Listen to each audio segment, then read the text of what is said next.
ओम शांति, ओम शांति, ओम शांति, ओम शांति, ओम शांति।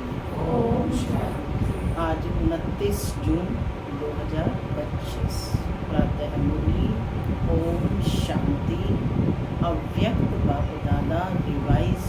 ये है 31/12/2005 मधुबन।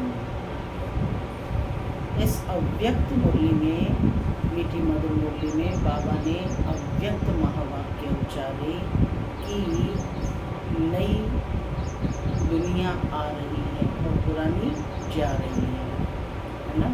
ये मुरली चली 31 दिसंबर को, तो नया वर्ष आ रहा है और पुराना वर्ष जा रहा है। माने एक को हम विदाई दे रहे हैं और दूसरे को बधाई दे रहे हैं। तो बाबा ने कहा कि आज के समय की ये खासियत है कि जो नया वर्ष है वो कैसे मनाते हैं, बड़ी ही धूमधाम के साथ मनाते हैं। तो बाबा ने कहा कि अपने जो पुराने संस्कार हैं उनको योग अग्नि माने याद की अग्नि में भस्म कर दो। साथ ही बाबा कह रहे हैं चाहे नदी का संगम होता है तो उसकी भी महिमा होती है, नदी और सागर का संगम है। इसी तरह से कलयुग और सतयुग दोनों के जो बीच का समय है वह क्या कहलाता है, पुरुषोत्तम संगम युग। यह वो संगम युग है जहाँ उत्तम पुरुष और उत्तम नारी बनने का युग है। तो बाबा कहते कि सबसे बड़ी महिमा फिर किसकी है, संगम की है। और कौन से संगम की? यदि आपसे पूछे आप कलयुग में हैं या सतयुग में, तो क्या कहेंगे?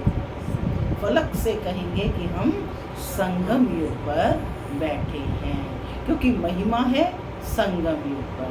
परम पिता शिव परमात्मा आते हैं संगम युग पर। आत्मा और परमात्मा का मिलन होता है संगम युग पर। तो बाबा ने आज के संगम युग पर महत्व पर प्रकाश डाला है। सुनते हैं बाप दादा के अव्यक्त महावाक्य। ओम शांति। आज की अव्यक्त मुरली का शीर्षक है नए वर्ष में अपने पुराने संस्कारों को योग अग्नि में भस्म कर ब्रह्मा बाप समान त्याग, तपस्या और सेवा में नंबर 1 बनो। नए वर्ष में अपने पुराने संस्कारों को योग अग्नि में भस्म कर ब्रह्मा बाप समान त्याग, तपस्या और सेवा में नंबर 1 बनो। आज बाप दादा चारों ओर के, चाहे सम्मुख हैं चाहे दूर बैठे हैं, दिल के समीप हैं, सर्व को 3 मुबारक दे रहे हैं। एक नव जीवन की मुबारक, नया जन्म हुआ है, नव जीवन की मुबारक। दूसरी नव युग की मुबारक। और तीसरी आज के दिन की मुबारक, क्योंकि वो 31 दिसंबर लास्ट दिन है और नया वर्ष आने वाला है। तो बाबा कौन कौन सी 3 मुबारक दे रहे हैं? नव जीवन की, नव युग की और आज के दिन की मुबारक दे रहे हैं। आप सभी भी नए वर्ष की मुबारक देने और मुबारक लेने आए हो। वास्तव में सच्ची दिल के खुशी की मुबारकें आप ब्राह्मण आत्माएं लेते भी हो और देते भी हो। आज के दिन का महत्व है। क्या महत्व है आज के दिन का? 31 दिसंबर की है ये मुरली, तो क्या महत्व है? क्या महत्व होता है 31 दिसंबर का? बाबा कहते विदाई भी है और बधाई भी है। विदाई और बधाई का संगम युग है। आज के दिन को कहेंगे संगम का दिन। क्या कहेंगे?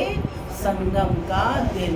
कब मनाते हैं? रात के 12 बजे मना रहे होते हैं ना, कितना तैयारियां करते हैं। तो कहते हैं आज के दिन को कहेंगे संगम का दिन। तो बाबा कहते हैं आप सभी जानते हो कि संगम की बहुत बड़ी महिमा है। किसी भी चीज़ का जो संगम है, मिलन है, उसकी बड़ी महिमा है। आप सभी जानते हो कि संगम युग की महिमा के कारण आजकल पुराने और नए वर्ष के संगम को कितना धूमधाम से मनाते हैं। संगम युग की महिमा के कारण ही इस पुराने नए वर्ष के संगम की महिमा है। जहाँ दो नदियाँ मिलती हैं, संगम होता है, उनकी भी महिमा है। जहाँ नदी सागर का संगम होता है, उसकी भी महिमा है। लेकिन बाबा कहते सबसे बड़ी महिमा इस संगम युग की है, पुरुषोत्तम युग की है, जहाँ आप ब्राह्मण भाग्यवान आत्माएं बैठे हो। यह नशा है ना? पूछ रहे हैं, नशा है? अगर आपसे कोई पूछे कि आप किस समय पर हो, तो क्या कहेंगे? क्या कहते हो? कलयुग में रहते हो या सतयुग में रहते हो? तो क्या फलक से कहेंगे कि हम इस समय पुरुषोत्तम संगम युग में रहते हैं? आप कलयुगी नहीं हो, संगम युगी हो। क्योंकि समय की पहचान मिली ना, तो कौन हो गए? संगम युगी। आज इस सोमान का भी अभ्यास करेंगे। मैं आत्मा संगम युगी हूँ। और इस संगम युग की विशेष महिमा क्यों है? क्योंकि भगवान और बच्चों का मिलन होता है, मेला होता है, मिलन होता है, जो किसी भी युग में नहीं होता। तो मेला मनाने आए हो ना? पूछ रहे हैं आप मिलन मेला मनाने के लिए कहाँ कहाँ से आए हो? कभी स्वप्न में भी सोचा था कि ड्रामा में मुझ आत्मा का ऐसा भी भाग्य नुंधा हुआ है? था स्वप्न में भी ऐसा? आत्मा का परमात्मा से मिलने का भाग्य था और है, था और है। आप बाप भी हर एक बच्चे के भाग्य को देख हर्षित होते हैं। वाह भाग्यवान बच्चे, वाह! अपने भाग्य को देख दिल में अपने प्रति वाह, मैं वाह, वाह मेरा भाग्य, वाह मैं वाह, मेरा भाग्य वाह, मेरा बाबा वाह, वह मेरा ब्राह्मण परिवार वाह। यह वाह वाह के गीत ऑटोमेटिकली दिल में पूछ रहे हैं। बाबा गाते रहते हो ना? सब गाते रहते हैं कि वह मेरा भाग्य, वह ब्राह्मा, वह ब्राह्मण परिवार, वह संगम युग। तो कितना बड़ा भाग्य है। तो आज इस संगम युग के समय अपने अंदर सोच लिया है कि किस किस बातों को विदाई देनी है। सभी ने सोचा है क्या? पूछ रहे हैं। सदा काल के लिए विदाई देनी है, क्योंकि सदा काल के लिए विदाई देने से सदा काल की बधाइयाँ मना सकेंगे। ऐसी बधाई दो जो आपके चेहरे को देख जो भी आत्मा सामने आए वह भी बधाइयाँ प्राप्त कर खुश हो जाए। सबको बधाइयाँ दो। जो दिल से बधाई देते वा लेते हैं वह सदा ही कैसे दिखाई देते हैं? कैसे दिखाई देते हैं? जो दिल से बधाई देते वा लेते हैं वह सदा ही कैसे दिखाई देते हैं? बाबा ने नाम दिया संगम युगी फरिश्ता। कैसे दिखाई देते हैं? सूक्ष्म वतनवासी फरिश्ता नहीं कहा बाबा ने, क्या कहा? संगम युगी फरिश्ता। तो आज चिंतन करना है कि संगम युगी फरिश्ता की क्या विशेषताएं हैं। सभी का यही पुरुषार्थ है ना, क्या बनना है? संगम युगी फरिश्ता। सभी का यही पुरुषार्थ है ना कि ब्राह्मण सो फरिश्ता और फरिश्ता सो देवता, क्योंकि बाप को सब प्रकार के संकल्प व जो भी कुछ प्रवृत्ति का कर्म का बोझ है वह दे दिया है ना। बोझ दिया है या थोड़ा सा रह गया है, पूछ रहे हैं बाबा, क्योंकि थोड़ा भी बोझ फरिश्ता बनने नहीं देगा। और जब बाप बच्चों का बोझ लेने के लिए आए हैं तो बोझ देना मुश्किल है क्या? मुश्किल है क्या या सहज है? फिर पूछ रहे हैं मुश्किल है या सहज है? जो समझते हैं बोझ दे दिया है वह हाथ उठाओ। बोझ दे दिया वह हाथ उठाओ। नहीं दिया आपने? दे दिया है क्या? देखना, सोच के हाथ उठाना। बोझ दे दिया है क्या? फिर से पूछ रहे हैं बाबा। अच्छा, दे दिया है तो बहुत बहुत मुबारक हो। और जिन्होंने नहीं दिया है, क्योंकि हाथ नहीं उठाया बहुतों ने, जिन्होंने नहीं दिया है वह किस लिए रखा है? पूछ रहे हैं बाबा, किस लिए रखा है उस बोझ को? बोझ से प्रीत है क्या? बोझ अच्छा लगता है क्या? देखो, बाप दादा हर बच्चे को क्या कहते हैं? ओ मेरे बेफिक्र बादशाह बच्चे। बाबा वरदान दे रहा है, बेफिक्र बादशाह। फिर किस लिए बोझ लेना है? तो बोझ का फिक्र होता है ना, तो बोझ लेने के लिए बाप आए हैं, क्योंकि 63 जन्म से बाप देख रहे हैं। बोझ उठाते उठाते सभी बच्चे बहुत भारी हो गए हैं। इसलिए जब बाप बच्चों को प्यार से कह रहे हैं कि बच्चे बोझ दे दो, फिर भी क्यों रख लिया है? क्या बोझ अच्छा लगता है? सबसे सूक्ष्म बोझ है, सबसे सूक्ष्म बोझ कौन सा है? पुराने संस्कारों का। कईयों को पुराने संस्कारों से बहुत प्यार होता है, कहते हैं ना ये मेरा संस्कार है बहुत पहले का। अब वो बहुत पहले का संस्कारी क्या करेगा? घटा डालेगा ना। तो बाबा कहते हैं पुराने संस्कारों का बाप दादा ने हर बच्चे के इस वर्ष का, क्योंकि वर्ष पूरा हो रहा है ना, तो इस वर्ष का चार्ट देगा। आप सबने भी अपना अपना वर्ष का चार्ट चेक किया होगा। तो बाप दादा ने देखा कि कई बच्चों को इस पुराने संसार की आकर्षण कम हुई है, पुराने संबंध की भी आकर्षण कम हुई है, लेकिन पुराने संस्कार उसका बोझ मेजॉरिटी में रहा हुआ है।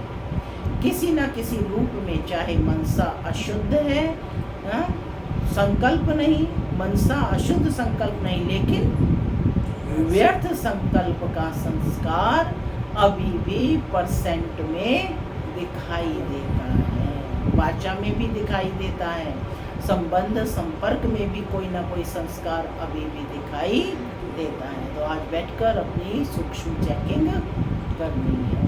तो आज बाप दादा ने सभी बच्चों को मुबारक के साथ साथ यही इशारा देते हैं कि यह रहा हुआ संस्कार समय पर धोखा देता भी है और अंत में भी धोखा देने के निमित्त बन जाएगा।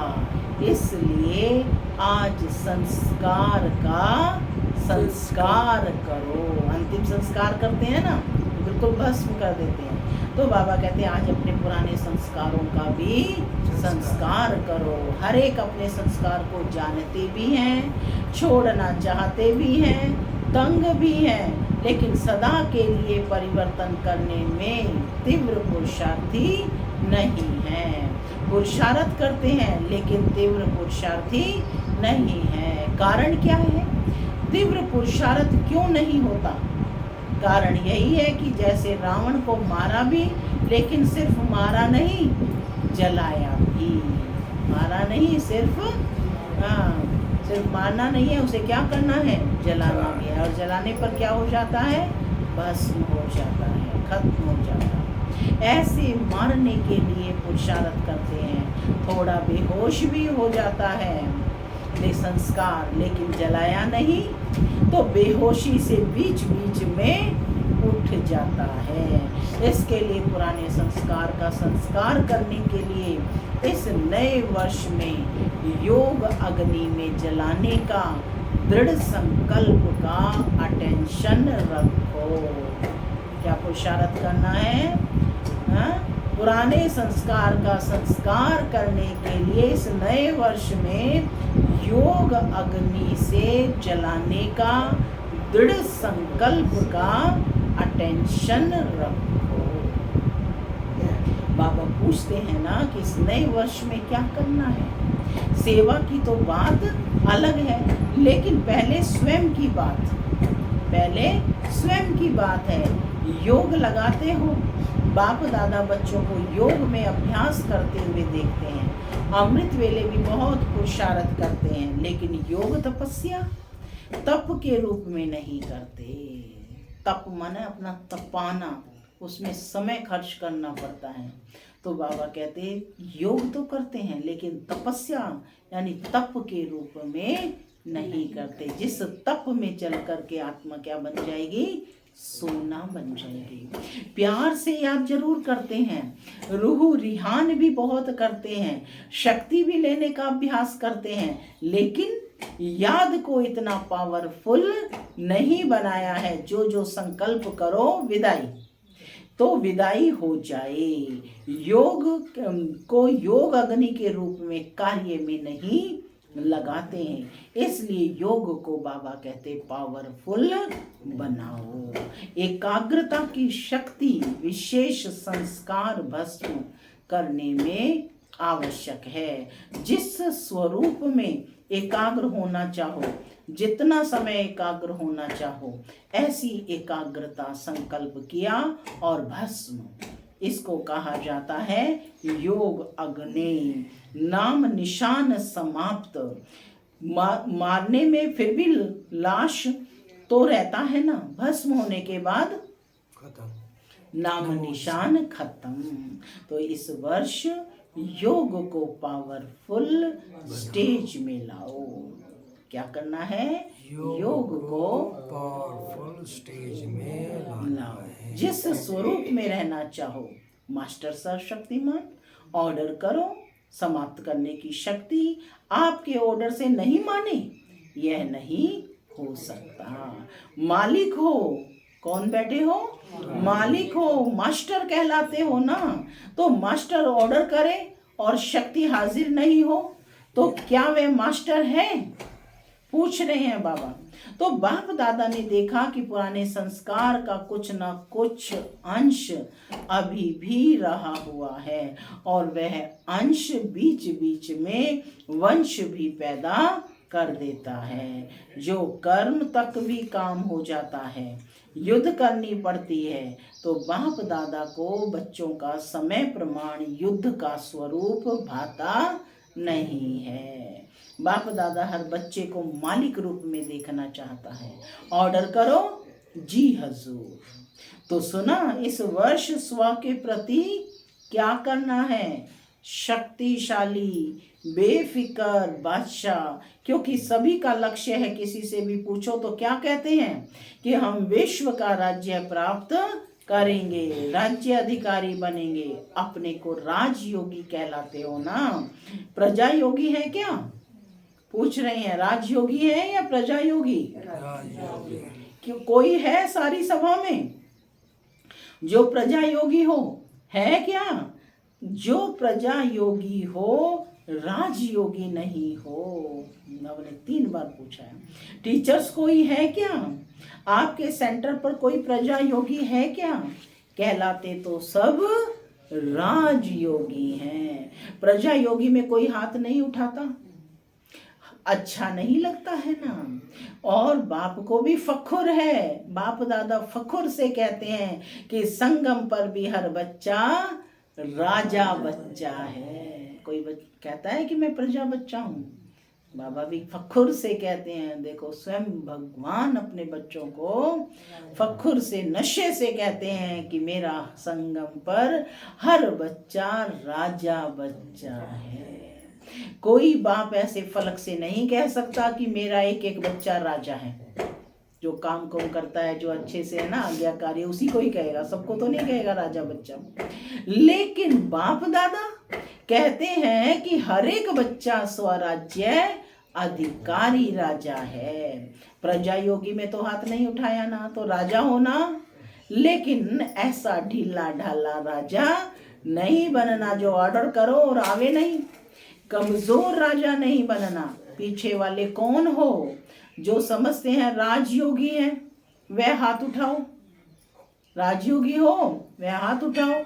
ऊपर भी बैठे हैं, गैलरी में बैठे हैं, बहुत हाथ हिला रहे हैं। आज हॉल में 18,000 भाई बहने बैठे हैं।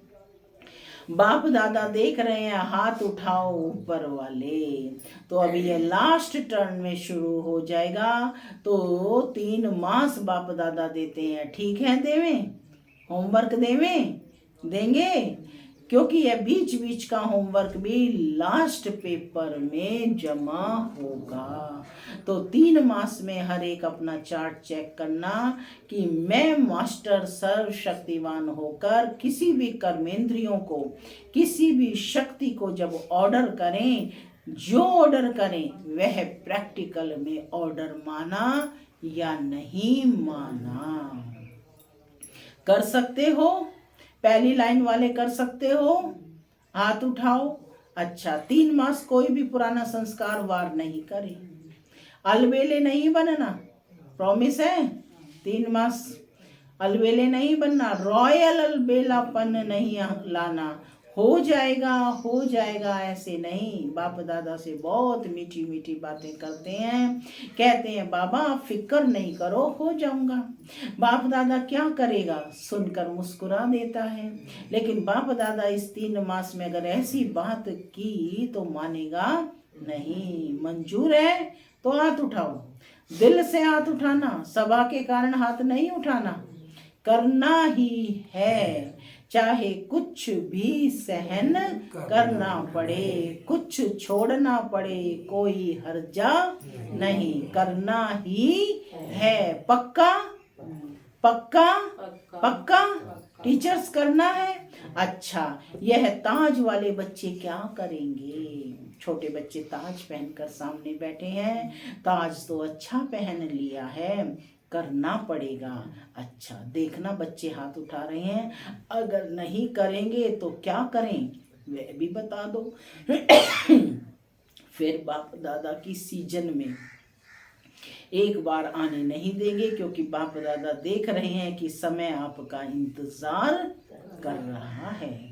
आप समय का इंतजार करने वाले नहीं हो, आप इंतजाम करने वाले हो। समय आपका इंतजार कर रहा है। प्रकृति भी सतो प्रधान प्रकृति आपका आह्वान कर रही है। तो 3 मास में अपनी शक्तिशाली स्टेज में रहे हुए संस्कारों का परिवर्तन करना।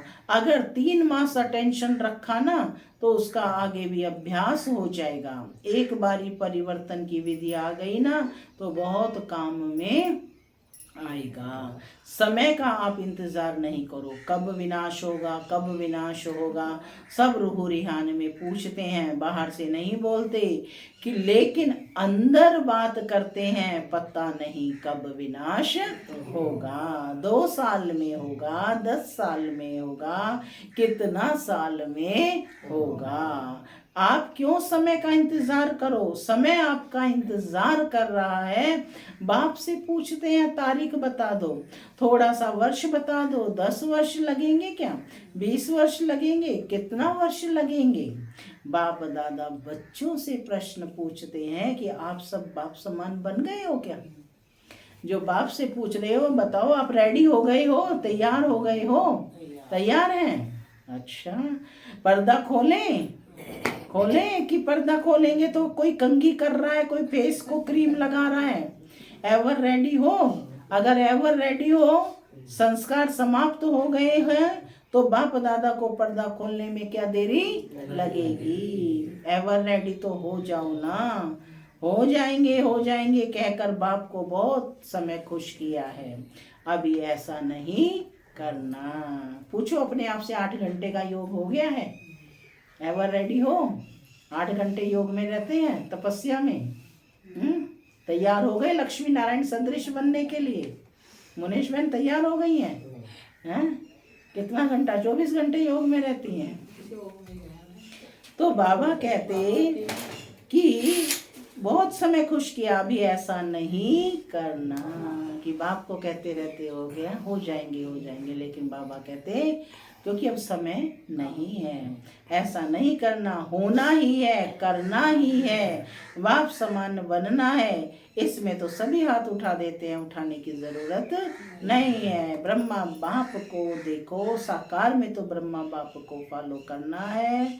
ब्रह्मा बाप ने त्याग, तपस्या और सेवा लास्ट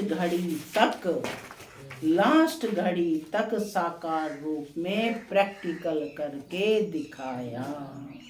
ब्रह्मा बाबा अपना स्व का पुरुषार्थ सुबह 2 बजे उठ जाते थे, 2 से 5 तक पूरा पुरुषार्थ करते थे। अब देखो ब्रह्मा बाप समान बनना है, करते हैं 2 बजे उठ करके, 2 बजे से लेकर 5 बजे तक योग युक्त रहते हैं।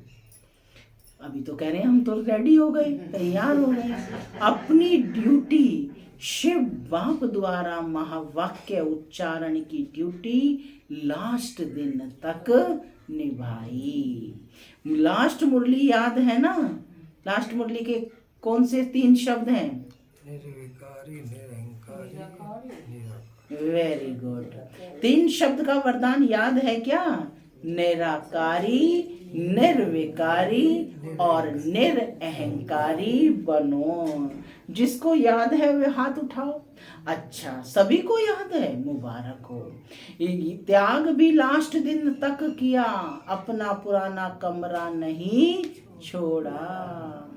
बच्चों ने कितना प्यार से ब्रह्मा बाप को कहा, लेकिन बच्चों के लिए बनाया, स्वयं नहीं यूज किया। और सदा 2:30-3 बजे उठकर स्वयं प्रति तपस्या की, संस्कार भस्म किए, तब कर्मातीत अव्यक्त बने, फरिश्ता बने।